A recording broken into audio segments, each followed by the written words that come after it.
அம்மா அத பட்டா ஏற்கனவே கவர்மெண்ட்ல பேசிட்டேன். அந்த இடத்துல லெதர் ஃபேக்டரி வரவே வராது, வரவும் விட மாட்டேன். அந்த பட்டாவை கண்டிப்பா நான் உங்களுக்கு தான் வாங்கி கொடுப்பேன்.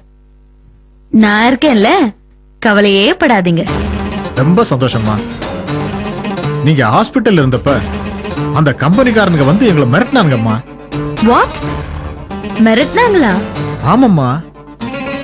மறுபடியும் எவனாவது இந்த மாதிரி உங்களை மிரட்டினானா நேரா என்கிட்ட வந்து சொல்லுங்க, அவனுங்களை நான் கவனிச்சுக்கிறேன். ரொம்ப நன்றிங்கம்மா. உங்களை மாதிரி கலெக்டர் எங்களுக்கு கிடைச்சதுக்கு நாங்க ரொம்ப கொடுத்து வச்சிருக்கோம்மா. நீங்க என்ன இப்படி புகழற அளவுக்கு நான் என்ன செஞ்சுட்டேன்? உங்க எல்லாருக்கும் சேவை செய்யறதுக்கு நான் தான் கொடுத்து வச்சிருக்கணும். போயிட்டு வாங்க. ரொம்ப வரமா. போயிட்டு வரம்மா. வரம்மா. 10 ஏக்கர் நிலம், லெதர் ஃபேக்டரி, பட்டா வேணுமா?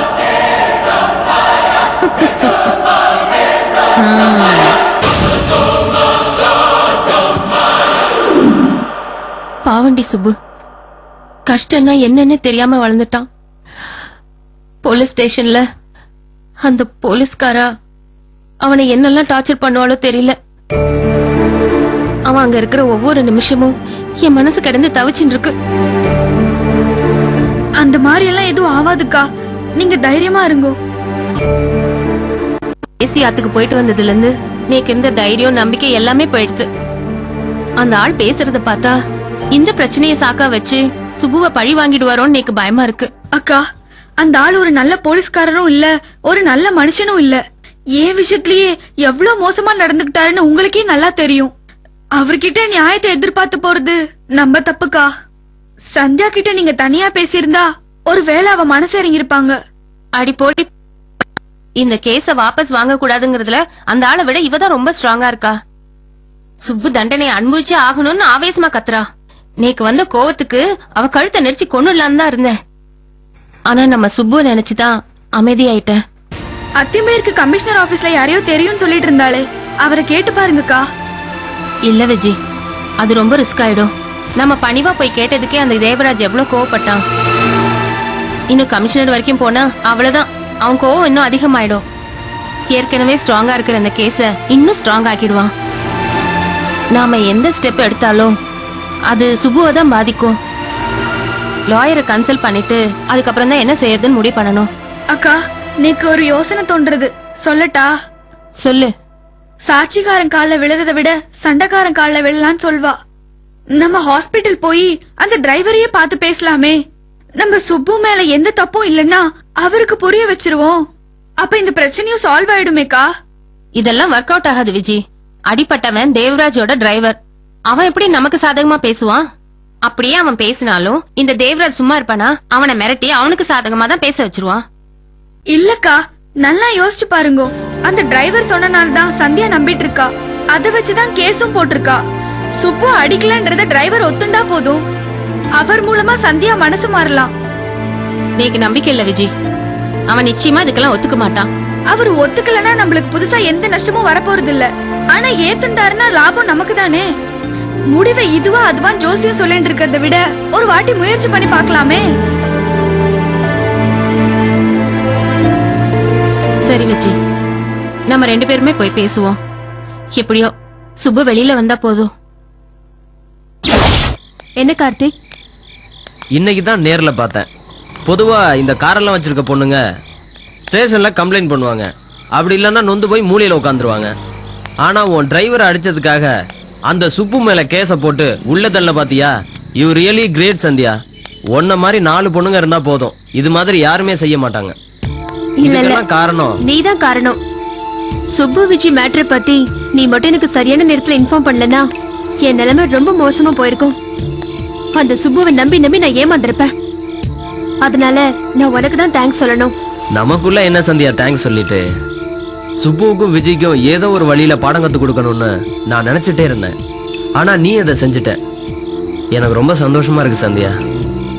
எனக்கும் சுப்புவுக்கும் பிரச்சனை, அதனால நான் கம்ப்ளைண்ட் கொடுத்தேன். ஆனா நீ அவனுக்கு ஃப்ரெண்ட் ஆச்சே, நீயே அப்படி நினைச்ச? எல்லாம் உனக்காக தான் சந்தியா. நீ எவ்வளவு சின்சியரா அவனை லவ் பண்ணன்னு எனக்கு தான் தெரியும்.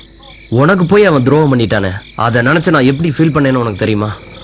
ஒரே கல்லுல 2 மாங்காய் அடிக்கிற மாதிரி சுப்புவை உள்ள தள்ளி நீ அவனுக்கும் விஜய்க்கும் சேர்த்தே தண்டனை கொடுத்துட்ட. என்ன சந்தியா யோசிக்கிற? நீ எடுத்த முடிவுக்காக ஃபீல் பண்றியா? சுப்புவை என் மனசுல இருந்து தூக்கி எறிஞ்சிட்டேன். அவனுக்காக நான் ஏன் ஃபீல் பண்ணணும்? இதுக்காக தான் நான் காத்துட்டு இருந்தேன் சந்தியா. நான் ஒன்னு கேட்டா தப்பா எடுத்துக்க மாட்டிய? கேளு. சுப்புவ தப்பான சாய்ஸ்னு புரிஞ்சுக்கிட்டேன். நான் உனக்கு கரெக்டான சாய்ஸா இருப்பேனா சந்தியா? என்னடா அவன் திடீர்னு இப்படி கேட்கறானேன்னு நினைக்காத. ரொம்ப நாளா மனசுக்குள்ள இருந்த ஆசை தான். உங்க 2 பேரையும் டிஸ்டர்ப் பண்ண வேண்டாம்னு தான் நான் எதுவும் கேட்கல. சாரி கார்த்திக், நான் ஏற்கனவே ஒருத்தனை காதலிச்சு பட்ட கஷ்டம்லாம் போதும். இன்னொரு தடவை அந்த வலி அனுபவிக்க நான் தயாரா இல்ல. நம்ம ஃப்ரெண்ட்ஸாவே இருப்போம். Okay okay Sandhya.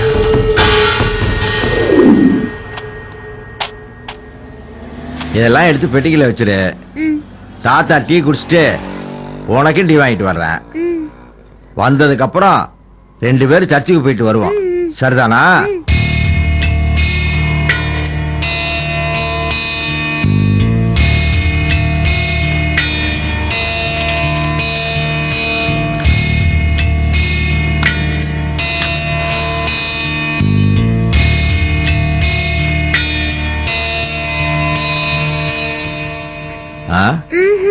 ஓ இதுவா?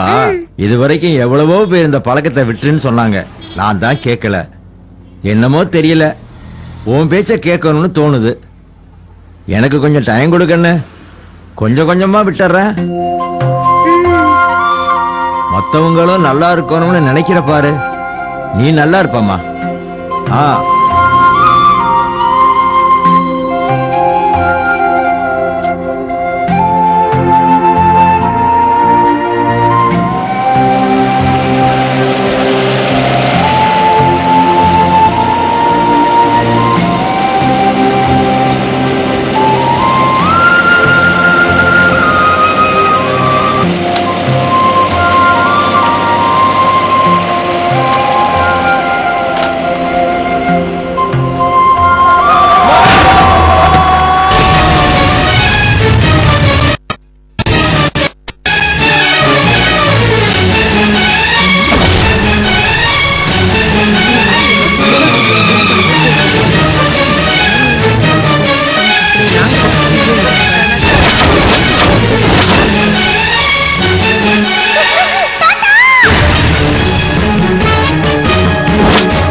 ஜெயச்சந்திரன் டெக்ஸ்டைல்ஸ் வழங்கும் அபிராமி ராமநாதனின்